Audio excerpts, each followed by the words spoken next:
Assalamualaikum warahmatullahi wabarakatuh.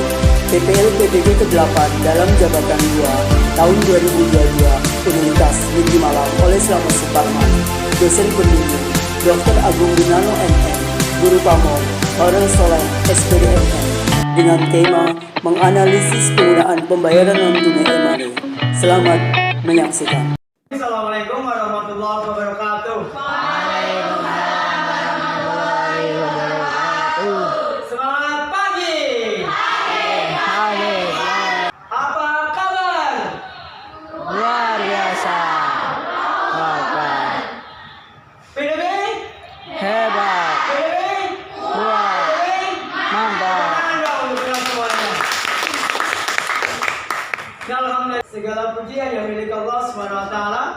Kita senantiasa bersyukur atas segala nikmat dan karunia-Nya, sehingga di kesempatan yang baik ini pula kita masih bisa dipertemukan lagi. Mudah-mudahan apa yang kita lakukan dan kita jalankan senantiasa mendapatkan ridha dari Allah SWT. Allahumma amin. Tidak lupa sholawat dan salam kita limpahkan pada junjungan kita Nabi besar Muhammad SAW, keluarganya, para sahabatnya, dan para pengikutnya hingga yaumul kiamat.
Kesempatan yang baik ini ya, kita nanti akan mengulas.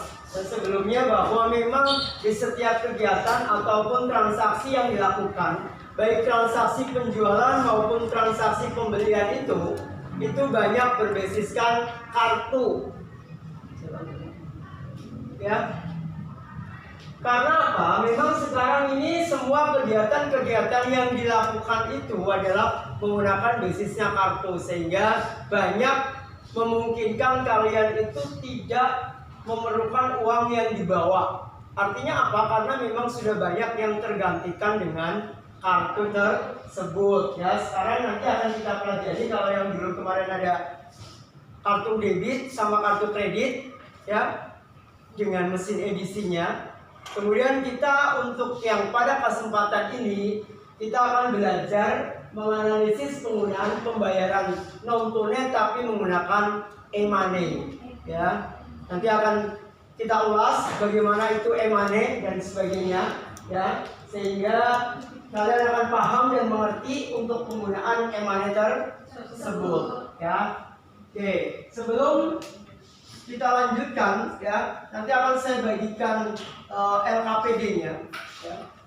Seperti biasa, nanti kalian amati, terus kalian tuangkan di dalam LKPD tersebut bagaimana kartu e-money yang ada digunakan untuk transaksi pembelian dan penjualan. Ya. Oke, silakan dibuka RKPD-nya. Di situ ada beberapa permasalahan ya, karena kita adalah proyeknya adalah problem based learning. Kita saksikan dulu video berikut ini. Kita sama-sama belajar emane itu yang bagaimana.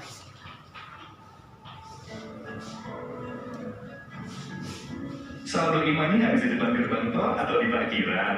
Nggak usah panik, karena di New Living by Mandiri, top up Imani super easy. Buat kamu yang gadgetnya ada NFC, klik aja Imani. Video tentang emani ya dari Bank Mandiri. Kebetulan kita kemarin juga untuk mobil edisinya juga kerjasama MO-nya dengan Mandiri, karena memang tidak semua bank bisa kesimpulan tentang emani tersebut. Ya, salah satunya adalah Mandiri ya. Kalau kita di daerah sih mungkin masih belum begitu kerasa ya, karena parkir juga masih bisa bayar tunai. Tapi kalau dari kota besar hampir semuanya berbasiskan kartu. Oke, dengan pengamatan nanti ya video yang ada, silakan kalian berkelompok ya, silakan berkelompok 1 dengan 2 ini, kemudian yang ini sebagai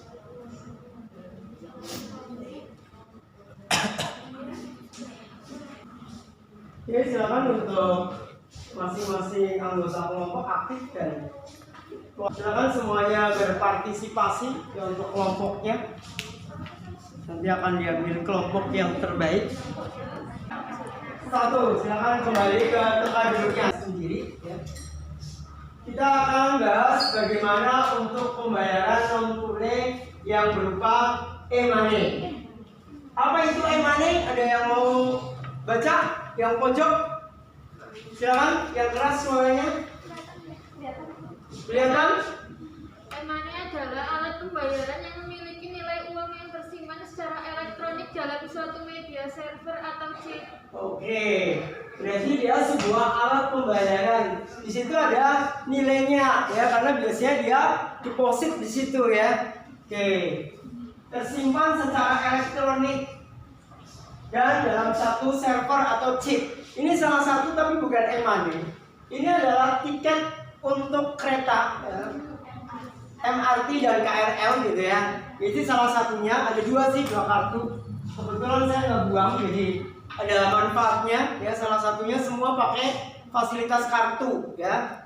Jadi khusus untuk kereta. Nah, e-money bisa dipakai untuk berbagai macam, belanja juga bisa, parkir dan sebagainya. Apalagi kalau tol sekarang nggak ada petugas kayak dulu ya, petugas di tol nggak ada karena manusianya sudah digantikan sama kecanggihan mesin, kartu dan sebagainya.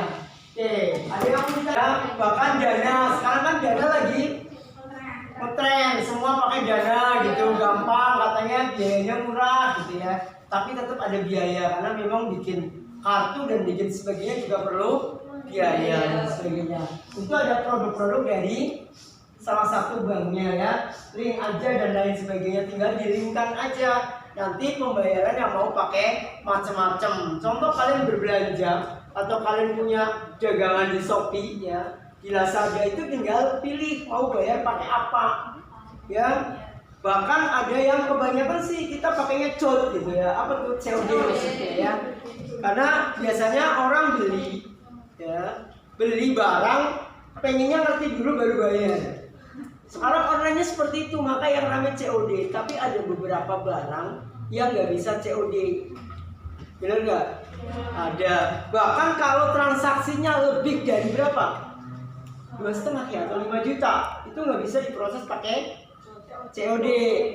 Karena memang sana juga masa sih barang mahal kok nggak ada DP, deposit, oh bukan ya, ada down payment-nya ya. Ya, apalagi barangnya jauh dikirim dan sebagainya. Nanti tiba-tiba sudah dikirim nggak mau bayar, misalkan seperti itu. Memang di sini ada unsur kepercayaan yang luar biasa. Ya, kan kalian belum tahu, belum ngerti barangnya hanya lewat gambar, lewat foto dan sebagainya. Tiba-tiba pesen. Berarti kan ada unsur trust di sini, ada kepercayaan yang luar biasa dari penjual dan pembeli. Sampai sini ada yang mau ditanyakan dulu? Ya. Perbedaan antara e-money sama e-wallet apa? nanti akan kita saksikan di laptop berikutnya ya. Pertanyaan Anda udah jauh banget gitu ya. Gak apa-apa, bagus. Tapi nanti akan kita pelajari juga apa sih e-money sama e-wallet gitu ya. Bukan burung walet bukan ya.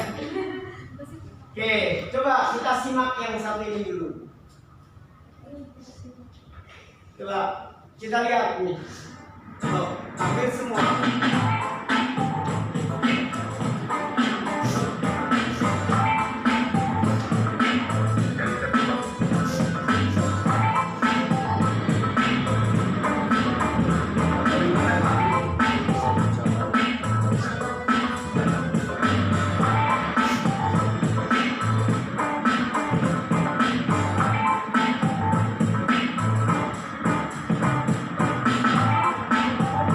Gaya di tol, ya kan? Gaya orangnya, ada orangnya petugasnya nggak ada. Sekarang kalau dulu banyak sekali pegawai yang ada di tol, karena biasanya berjejer gitu. Sekarang nggak ada.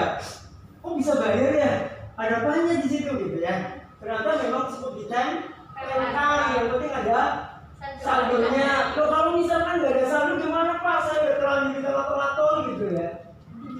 Pinjam biasanya sama yang belakangnya, tapi jangan kabur karena biaya tol yang jaraknya jauh cukup mahal, di atas 200, 150 gitu ya. Jadi biasanya nanti ada minggir, ada tempat tertentu gitu ya, tempat kumpul dan sebagainya, nanti bayar ganti ya, artinya seperti itu. Makanya biasanya kalau mau pergi kemana-mana itu dicek dulu kartunya masih bisa dipakai apa enggak, ada saldonya apa enggak, ya kan? Jadi bawa uang secukupnya.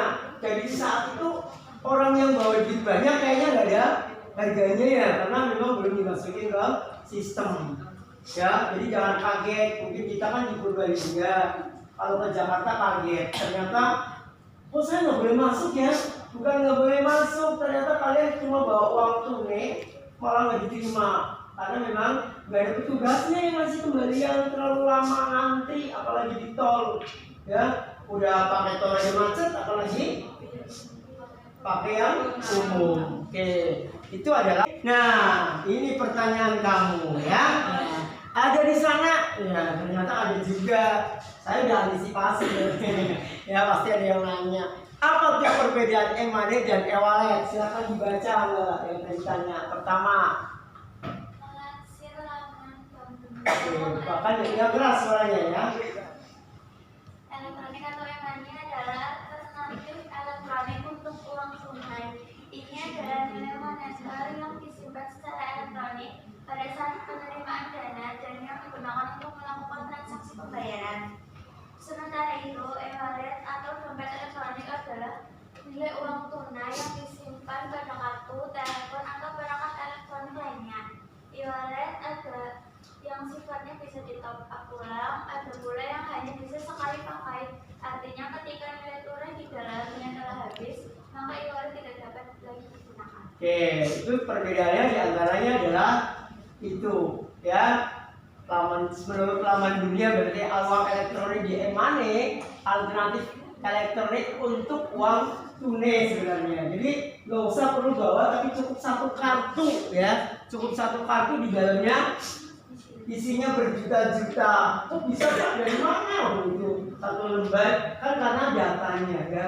Jadi ada datanya, tinggal ditempel berapa kali dan sebagainya. Nanti termasuk berapa sih jumlah minimal, berapa sih jumlah maksimal dan sebagainya. Oke, itu adalah perbedaan yang pertama ya.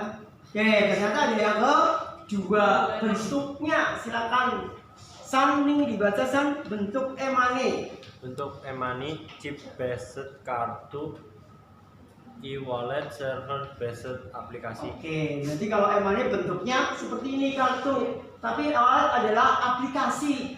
Biasanya aplikasi ada di HP. Itu. Kemudian yang kedua, penerbitnya Penerbit e-money, bank atau fintech Fintech. yang di bawah lisensi Oke. Indonesia atau e-wallet.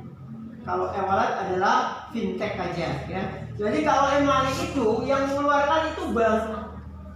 Ya, tapi kalau e-wallet itu ada di fintech atau dia biasanya anak dari cabang bank yang di tunjuk seperti itu. Jadi kerjasama MOU salah satu bank untuk mengeluarkan e-wallet, tapi e-money itu bank mengeluarkan produknya. Tadi Mandiri, BRI dan sebagainya ya. Jadi nggak semua. Kemudian selanjutnya pengisiannya gimana nih? Pengisian saldo e-money biasanya harus melalui bank penerbit dan melalui kartu ATM. Oke, berarti nanti kalau kosong atau kurang atau mau nambah ya, mau nambah di pengisian saldo e-money itu harus melalui bank penerbit setor.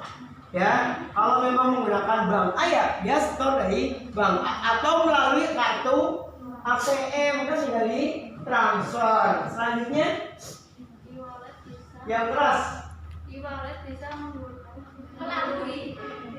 melalui e-banking. Kalau e-walletnya dia punya banking belum, nanti ya, nanti kalian punya semua. Yang penting sekarang udah punya kartu ATM ya.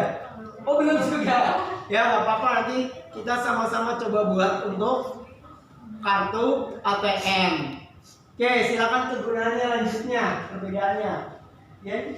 Kegunaan e-money membayar transportasi, tarif tol, tempat hiburan, e-wallet, belanja online, atau transaksi tempat belanja. Oke ya, e-money memang untuk bisa semuanya, tapi kalau e-wallet hanya tertentu, itu belanja online atau transaksi tempat belanja. Sampai sini ada yang mau ditanyakan? Sudah paham ya pengisian saldo? Perbedaannya? Biasanya harus melalui bank penerbit dan melalui kartu ATM. E-wallet biasa bisa melalui Oke ya. Pengisian saldo kalau e-money harus melalui bank penerbit dan melalui kartu ATM. E-wallet melalui e-banking. Kemudian selanjutnya kegunaannya E-money membayar transportasi, tarif tol, tempat hiburan, e-wallet, belanja online, atau transaksi tempat belanja. Oke, sama kayak tadi ya. Oke, nih saldonya lanjut. Ya, belakangnya. Yuk, so. Bedanya saldo maksimal. Saldo maksimal Oke. e-money 1 juta, e-wallet 5 juta sampai 10 juta. Berarti memang e-wallet lebih besar ya. Kemudian biaya top up. Biaya top up ada yang tahu nggak maksudnya? Top up itu dia nambah. Nah, nambah saldo mau ditambahin. Ada biayanya ternyata. Berapa tarifnya? Oke, kalau e-money 1.500, kalau e-wallet 0 rupiah sampai 1.000. Jadi ada yang nggak bayar, ya, alias ditanggung. Kemudian selanjutnya di posisi fleksibilitasnya gimana? E-money harus selalu Ya, oke. harus membuka aplikasi dan sejumlah langkah. Oke, berarti kalau e-money itu tinggal top up aja sekali buka untuk selamanya, ya. Jadi nggak lain hati, setia. Kalau satu orangnya 1.000 kali seluruh Indonesia udah berapa, ya kan? Makanya orang berlomba-lomba membuat aplikasi. Jadi sekarang ada yang lebih canggih lagi tadi, karena dulu kalian senang pakai tongsis. Apa tuh tongsis? Tongkat narsis. Sekarang Setelah sebelumnya tongsis alias tongkat narsis ya, milenials ya, sempat meramaikan pasar, kini publik kedatangan yang baru yang namanya adalah tongtol ataupun singkatan dari tongkat e-tol. Tongtol ini dianggap memudahkan pengendara untuk membayar tol dengan sistem non tunai ataupun juga kartu tol elektronik.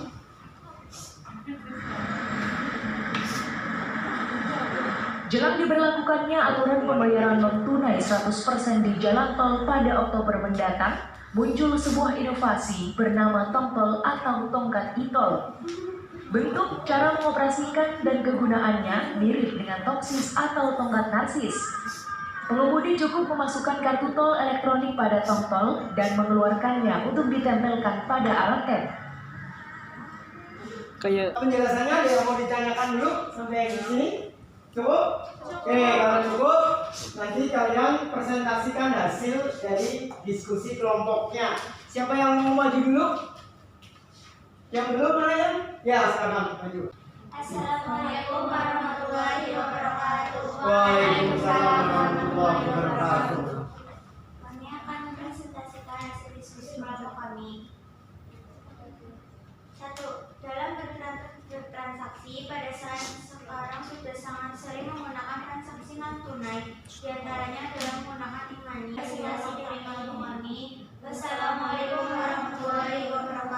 teknologi, tetap kalian harus menggali ilmu dan kemampuan agar kalian mampu bersaing dengan dunia luar sana, dunia kerja dan sebagainya ya. Seberapapun kecanggihan teknologi, saya yakin di tempat-tempat tertentu itu masih butuh manusianya, karena manusia itu tidak pernah tergantikan sebenarnya. Cuman karena kemampuannya saja yang kurang kita gali sehingga saat itu kalah dengan yang lainnya. Pada kesempatan yang baik ini, pada pembelajaran ini, saya sangat senang karena antusias kalian walaupun sudah siang bahkan sore, karena memang sudah biasanya kalian pulangnya jam 15.30 gitu ya. Bahkan kadang lebih, ada tambahan jam pelajaran juga biasanya ya. Saya senang antusias kalian dan mari kita sama-sama kita coba simpulkan apa yang kita pelajari di kesempatan kali ini, yaitu tentang e-money adalah kartu elektronik. Gimana memang e-money itu banyak dipakai dan digunakan, sehingga tidak menutup kemungkinan kita sebagai pengguna daripada program-program atau kartu ya, karena memang masanya yang seperti itu. Jadi kita bagaimanapun kerasnya kalian belajar, kalau tidak diimbangi dengan doa, nanti belajarnya tidak mendapatkan Apa-apa. Artinya kalian pinter tapi kalian bukan yang keblinger, tapi pinter tapi juga benar, gitu kan, seperti itu ya. Jadi harus punya dua-duanya, daya tahannya kuat tapi keimanan juga diimbangi, jadi tidak mudah tergoyahkan dengan situasi dan kondisi ya. Tetap semangat, jangan lupa tetap berdoa dan minta sama orang tua untuk senantiasa didoakan, karena doa orang tua itu sangat mustajab dan mujarab sekali. Oke, seperti itu. Oke, untuk pelajaran berikutnya nanti kita akan banyak praktek di penggunaan alat-alat mesinnya, baik mesin yang non tunai itu tersebut ya. Oke, terima kasih untuk kali ini dan kita sama-sama bersyukur dan berdoa mudah-mudahan apa yang kita lakukan senantiasa mendapatkan kemudahan. Oke, dengan ini kita tutup bersama untuk pertemuan kali ini dengan doa kafaratul majelis. Silakan. Subhanallahumma wa bihamdika asyhadu an la ilaha illa anta astaghfiruka wa atubu ilaik. Terima kasih banyak atas partisipasi dan kesempatannya. Jangan lupa kalian senantiasa untuk belajar kepada siapapun, kapanpun dan dimanapun. Terima kasih. Wabillahi taufiq wal hidayah. Wassalamualaikum warahmatullahi wabarakatuh. Waalaikumsalam warahmatullahi wabarakatuh. Sampai jumpa lagi ya. Tepuk tangan dong.